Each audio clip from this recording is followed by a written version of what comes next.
Do you like Japanese women? Then stick around, because in this video, you're going to learn the ultimate guide to winning over a Japanese woman.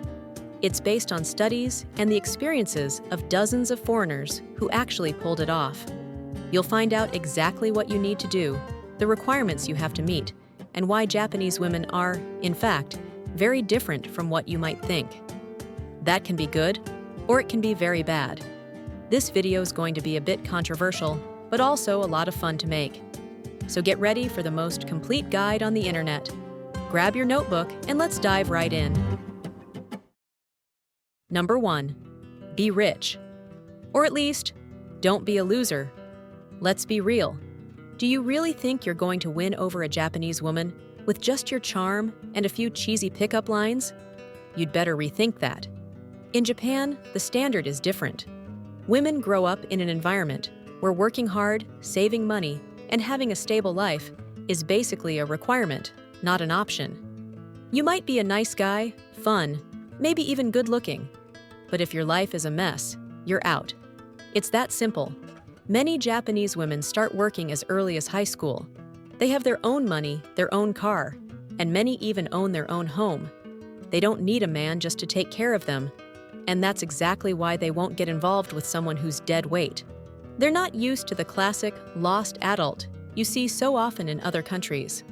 A 30-year-old guy still living with his parents, unemployed, playing CS or Valorant all day, talking about becoming an online entrepreneur, but can't even put together a proper resume. Don't take it personally. That doesn't mean they're gold diggers or shallow. It's about standards of life. And if you don't even come close to fitting into that standard, you become dead weight. And nobody wants that. Now, you don't actually need to be rich, okay? Nobody's asking for a Lamborghini or a penthouse in Tokyo. But you do need to show that you're someone with direction, someone who knows what they want. The whole idea of a woman supporting you while you find yourself is not common there. That's actually a very Western concept and pretty idealized. In Japan, the woman has already figured out her life, and she's looking for someone who's at her level or even higher. That's why so many foreigners end up getting burned. They mistake kindness for interest, or politeness for openness or permission. And they think that just because they're different or exotic, they'll get somewhere. But it doesn't work that way. Number 2, take care of yourself like a Japanese man. You might be considered ugly and get by just fine, but in Japan, you at least need to look clean. This might hurt, but it's the truth that needs to be said. In Japan, appearance matters a lot. And it's not just vanity, it's part of social respect. If you want to win over someone from this country, you need to understand that. In the West, there's still this idea that a real man is kind of a slob. The guy who smells like sweat, has a messy beard, wrinkled clothes, and yet still has all the confidence in the world. Now, cut to Tokyo. In Japan, there are entire stores dedicated exclusively to men's beauty products, skincare, specific shampoos, sophisticated perfumes, anti-aging creams, men's makeup. Yes, makeup just for men. There are exclusive salons just for men's hair, men's fashion magazines, and on top of that, there are male idols on TV, in commercials, and in magazines who set the standard for appearance and behavior. Japanese men take great care of themselves. They learn from an early age that looking well-groomed is a sign of respect, for yourself and for others. Now think about it. If local men already take this much care of themselves, do you really think you're going to show up all sloppy and win over a Japanese woman just with your charm? No chance. She'll look at you and think, wow, this guy's stuck in the past. And before anyone says, but that's just my personality, great, but a sloppy personality won't work with anyone over there. This doesn't mean you need to turn into a magazine model, but you do need to show that you care about your appearance. You need to get a proper haircut, take care of your skin, have at least a decent sense of style, wear well-fitting clothes, smell good, and carry yourself with confidence. All of this scores points, or even more than you think. This is what's expected of men there. It's normal. Japanese women value beauty, but not the genetic kind you're born with. They value a built beauty, elegance, balance, self-care. Because in Japan, Being good-looking means being presentable. It's about valuing yourself. So if you want to have any chance, invest in yourself. Number 3.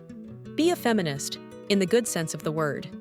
Most Japanese women are not feminists in the Western activist sense, marching around half-dressed, protesting, or preaching a war between genders. They don't do that kind of thing, nor do they promote gender battles. But in practice, they live a level of independence that many men simply aren't ready to handle. They work, pay their own bills, make their own decisions, know how to take care of themselves, and many even prefer to stay single rather than get involved with an immature man. Then a foreigner comes along, expecting to find a submissive woman in Japan, and ends up completely disappointed. A Japanese woman is kind, polite, and affectionate, but she is not stupid. What many of them say attracts them the most are actually very simple things: respect, good posture, knowing how to listen, and being a true partner. It's not about being the loudest guy in the room or trying to impose yourself. Many foreigners who understand this end up having happy marriages with Japanese women, because even though Japanese women value family, motherhood, and loyalty, it's only with someone who genuinely respects who they are. Number 5. Speak Japanese. You can be rich, good-looking, respectful, and everything else I've talked about so far. But if you don't speak Japanese, you're basically playing the game on hard mode. In Japan, language isn't just about communication. It's also a form of respect. It shows that you care, that you're truly there, and not just passing through and taking advantage of the country. That's genuinely how many people there see it. A lot of Japanese women don't feel very confident speaking English, and they prefer to be with someone who makes an effort to understand their language and culture. If you just show up with a "Hello, how are you?" or throw in a random alligator, you're going to be left on the outside. Number 6. Understand Japanese culture. In Japan, culture isn't something you just learn in school. It's something they truly live every single day, in everything that involves family, religion, and even astrology. For example, have you ever heard that Japanese people take blood types very seriously? That's right. People there believe that your blood type influences your personality, your romantic compatibility, and even your behavior at work. So, if a Japanese woman asks you your blood type and you just laugh it off, she might think you're not taking her seriously and that you're disrespecting her. On top of that, the influence of Shinto and Buddhist religions is present in many customs. Respect for ancestors, purity rituals, temple ceremonies, special dates, and even how you're expected to behave at social and family events. Knowing how to act in a temple, how to conduct yourself at a family dinner, or even understanding the importance of Japanese hospitality shows that you have cultural maturity. And that counts for a lot with a Japanese woman. All of this is deeply connected to the language as well, which makes it even more important to understand the culture as a whole. To understand these details, you need to speak Japanese, or at least have some contact with the language. Number 7. Travel to Japan. Many foreigners think that arriving in Japan with a passport in hand and a smile on their face will suddenly get them a bunch of Japanese partners. In Japan, those who actually live there generally have a much better chance of building something serious, because for them, relationships are about routine, daily life together, and that takes time. A tourist, on the other hand, is seen as something fleeting, temporary. If you go to Japan only as a tourist, you're basically just passing through her life without anything deeper. She might enjoy your company, some might even take advantage of it, but no one is likely to take you seriously. If you're looking for something deeper and more serious, you need to be part of her routine, understand how she lives, her customs, the daily pressures, her work schedule, family and friends. But if you're not really interested in anything serious, you can probably skip this point. Number 8.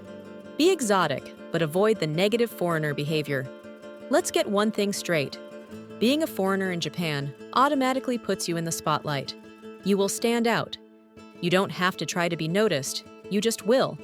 This can be a huge advantage, but it can also backfire. Many Japanese people are naturally curious about what's different, but they're also extremely conservative and cautious.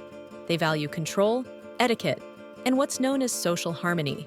So, if you show up as the guy who's always joking too much, speaking too loudly, overdoing compliments, or making a lot of physical contact without permission, you're not being the cool foreigner.